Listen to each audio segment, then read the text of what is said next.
Welcome back to another Kray video. Please subscribe to our YouTube channel so you don't miss any videos. And for people really into the Krays, join our private Facebook group, Krays Crime Lords of London, where you will find stuff probably unavailable anywhere else. We're an established group with a large membership, and best of all, we're friendly. The link is in the YouTube description section.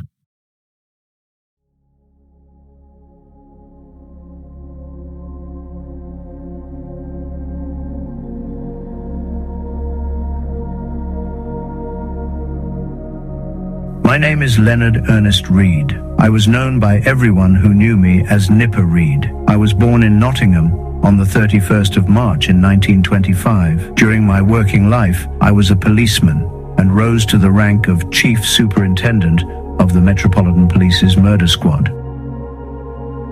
I led the investigation into the arrest and eventual conviction of the Kray twins and their firm in 1968 and 1969. Away from my police work, my passion was boxing, and I became a boxing administrator, a position I held for many years. Here is my story.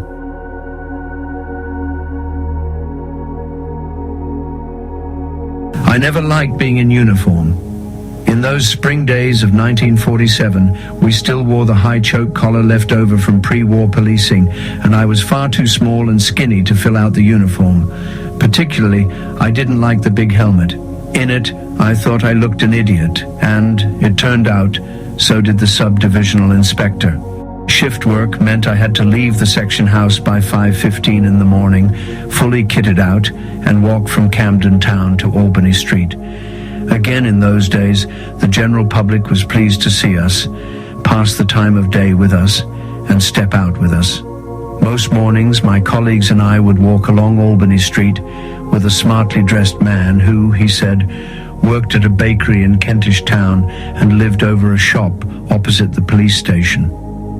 His routine was working in the bakery at night, sleeping most of the morning, and then sitting during the afternoon in Regent's Park, reading philosophy.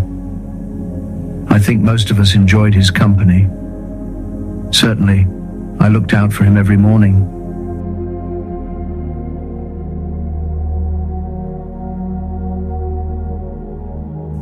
We young post-war blokes were very much dominated by the pre-war officers. At first, they resented us, and this was quite noticeable.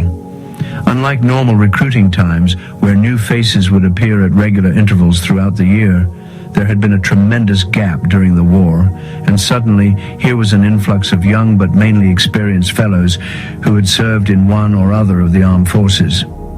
We had the menial tasks, and such perks as there were jealously reserved for the more senior constables who were given work in the station, wireless duties, and such transport as there was went to them.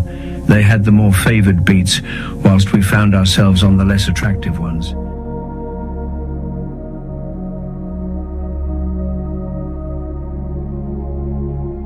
Their beats were smaller and busier, where you got to talk to people.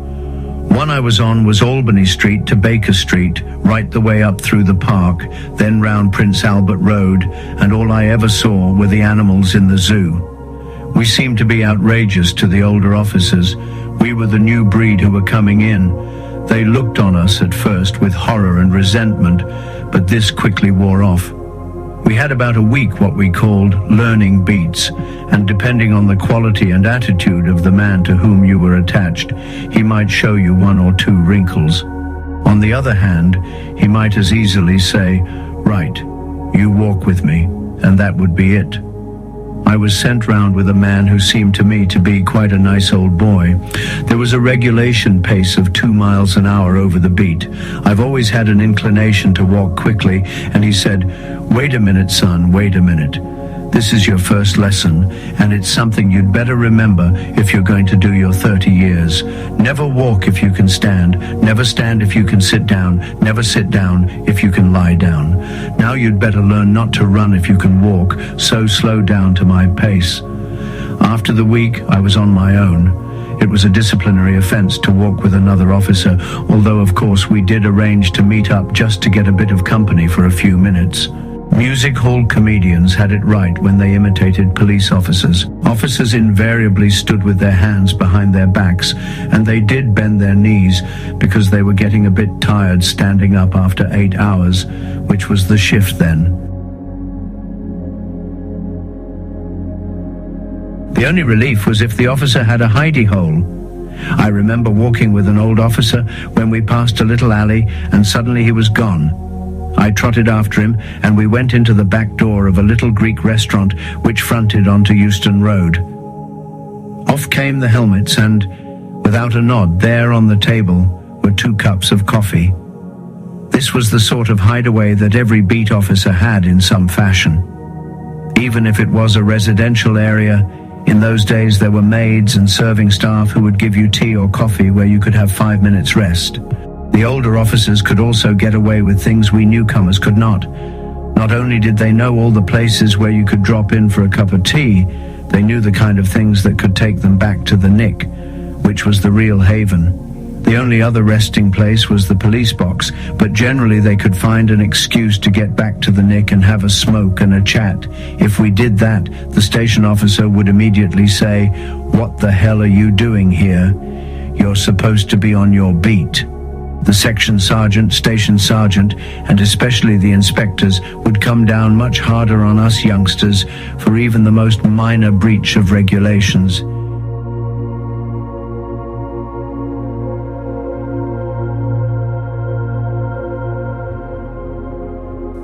There was a famous story about one night duty officer who was on the beat at Euston Station. Now, although that was policed by railway police, it was always possible to call in to their office for a cup of tea and a smoke, and this was accepted practice. One night, this officer wandered through the station, bypassed the railway police room, got into a carriage which in those days had a full-length banquette, lay down and off he went. He was halfway to the north when he awoke. You can imagine the panic which ensued because you had to ring in to book off, either from a public phone or preferably from a police box. We were taught the perimeters of the beat, but not how we were to deal with the public. That was something you were supposed to acquire with time. In those days, we still had war reserve policemen. They didn't conform to the usual discipline. I remember we had one who, when we lined up for inspection, was always drunk, and as soon as the parade was over, he was off onto his beat all right, but straight into the pub. We had one pocketbook, and we had to report everything in it. So in one book you could have details of property found in the street, a murder, a traffic accident, every single thing. It had to be done in a particular fashion called the box method of reporting. It always started off on day, date, time, and place. The idea was that you missed nothing.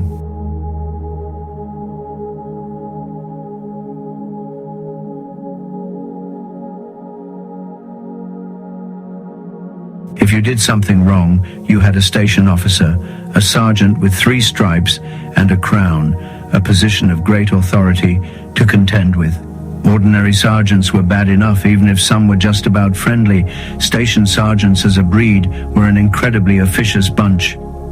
My memory is of a station sergeant sitting there with an old-fashioned nibbed pen, writing in copperplate in the occurrence book, an enormous ledger. They had to put every event of any moment into this book. Then the superintendent would come round and initial it in green ink. Station sergeants were in charge of the station. One of the first times I put in a report was when someone had handed me a parcel he had found in the street.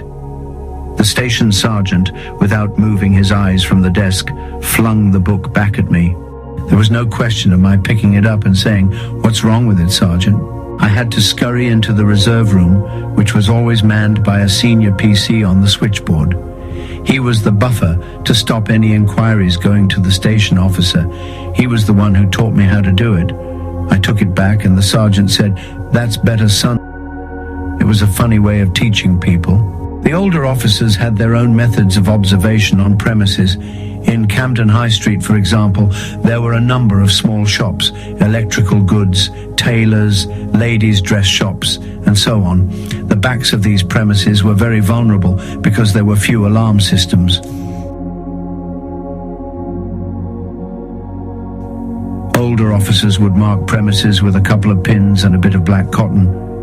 That would be on the door, and then further back, something might be draped over an entrance so that if anybody had got in, they would know. If an officer found his thread had been broken, he would have to run to the police phone to call for help. Things weren't as violent then, but he would not be expected to go in on his own. If he couldn't get to a police post, all he had was a whistle. As youngsters, we thought that was quite hilarious. Once one officer had marked out a wall with a piece of cotton so that if anyone had jumped over the wall, the thread would be broken and he could then raise the alarm. One of the younger officers had found the cotton and had put a cigarette packet propped up on the wall on which he had written, "You should be more careful. You'll break somebody's neck with this." In Hampstead Road, there was a tailor's shop, which was the first premises I saw that had a rudimentary silent alarm linked to Scotland Yard. It was a sort of record in a biscuit tin, and if anyone entered the premises and broke a circuit, this set off a message saying, "This is 79 Hampstead Road. Thieves have broken in." The number of people who were arrested as a result was incredible. For a period of time, once a fortnight, someone broke in and was arrested. Nowadays, of course, it would be sussed out immediately. You could actually hear it whirring round. It was so unsophisticated. But then there was no backup alarm to serve as a warning, and so thieves would be loading up when there was a thunder of hooves on the stairs and up came the bill.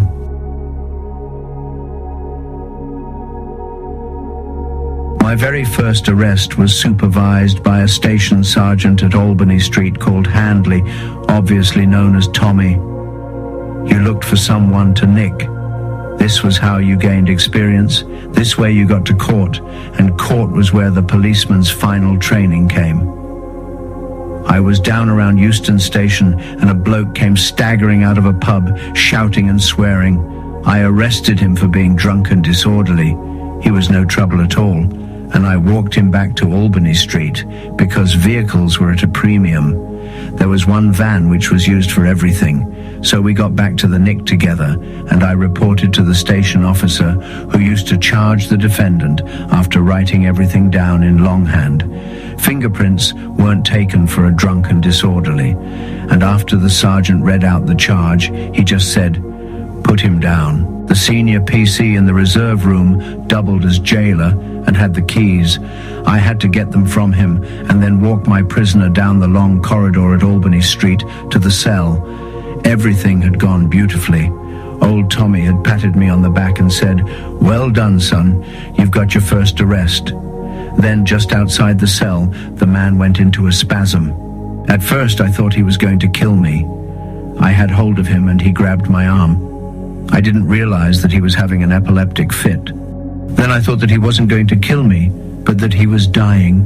He was thrashing about like a shark. No one seemed to know what to do except Tommy, who, hearing the commotion, came walking in saying, "Leave him alone, leave him alone." The man was still thrashing around on the floor, and Tommy said, "Get the van and take him to University College and don't leave him. He's your prisoner. Understand, boy?"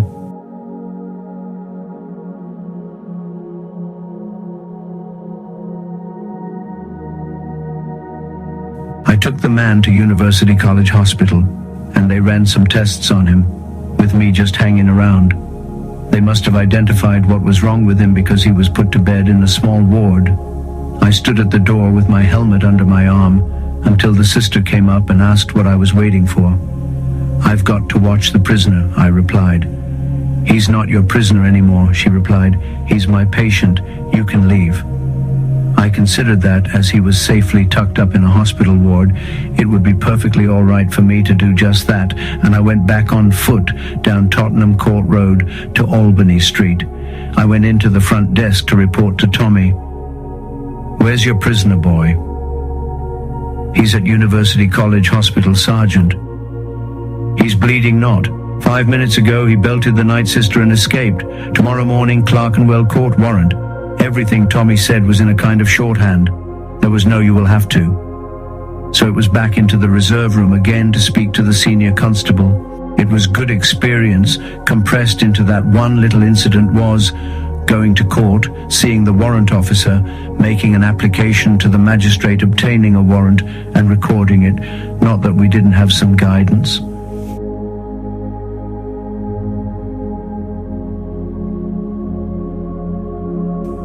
When we left the station to go on our beats, the station sergeant would always call out, "Remember, lads, you can always ring the station for help if it's a murder." I did ring in once. I had been on my first spot of traffic point duty when I had taken over from an officer who had gone to relieve himself. I didn't at first believe the traffic would stop when I waved a white gauntlet at it, but when I found it did, I began to enjoy myself. That is, until a coal lorry drew up alongside me and the driver shouted, "Jump in, Gov." Although I had no idea what it was about, I did so without hesitation. The driver then explained that a bull had escaped from Caledonian Road Cattle Market and was rampaging down Eversholt Street. When we got there, he managed to force the beast into a cul-de-sac and position his lorry so its escape was blocked. I decided I should play my trump card and call the station. After I had explained the position, the sergeant asked, "Where exactly is it now?" When I told him, he replied tersely, "It's not on our manor, lad," and the line went dead. Fortunately, by the time I got back to the scene, a vet had arrived and put the poor thing out of its misery.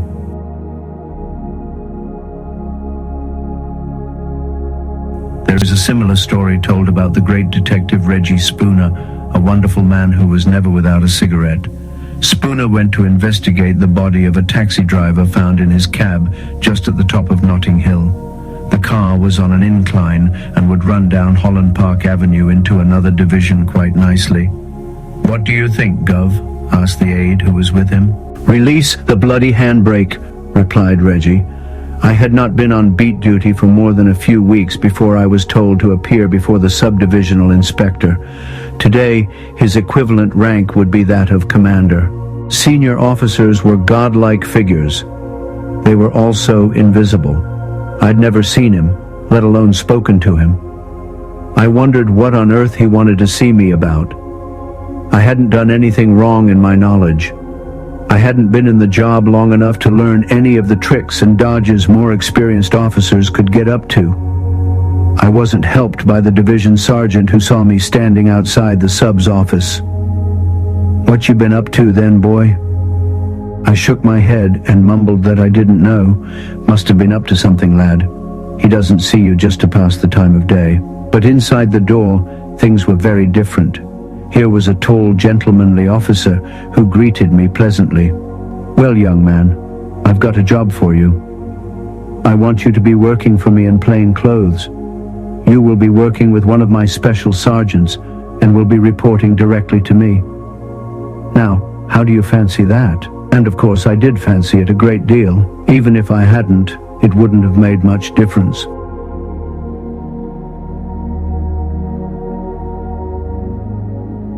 Outside, the sergeant told me what had happened. The superintendent had been making a tour of the division when he had seen me in Camden High Street. It then had two-way traffic, and he watched me walking along, with the costermongers making only the token gesture of picking up the handles of their barrows and doing a couple of shuffles to indicate they were aware of the presence of the law. "Who the hell is that?" he had asked his driver, and I, when told it was 241 Reed, had replied, "He'll have to come off the bloody streets. He'll get the force a bad name." This led to my working under the station inspector, Richard Matthews, who went on to be Chief Constable of Devon. He was a lovely, lovely man who stood about 6'5". He never used to call me Nipper, always Titch. He was known as Gosh because he would say, "Gosh, look at that, oh my gosh." He never realized he was saying it, because one day he asked me, "Hey Titch, why does everyone call me Gosh?"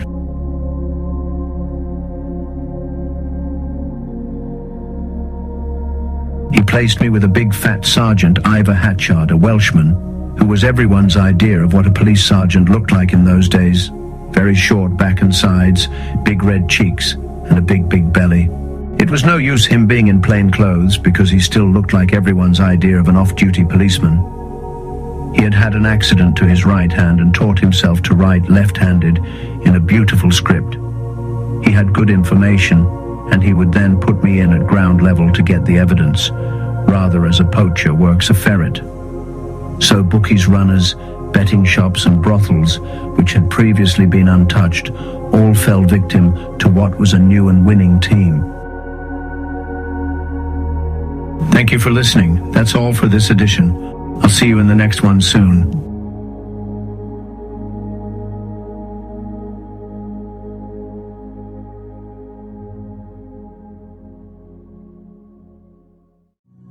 Thank you for watching. If you enjoyed the video, please join our Facebook group. It's called Krays Crime Lords of London. We're a friendly moderated group with over 1,000 Kray and other celebrated gangster videos available for view. There's also thousands of images in the photos sections. The link for the group is in the YouTube description section. I hope we see you there soon. Leave a like and subscribe.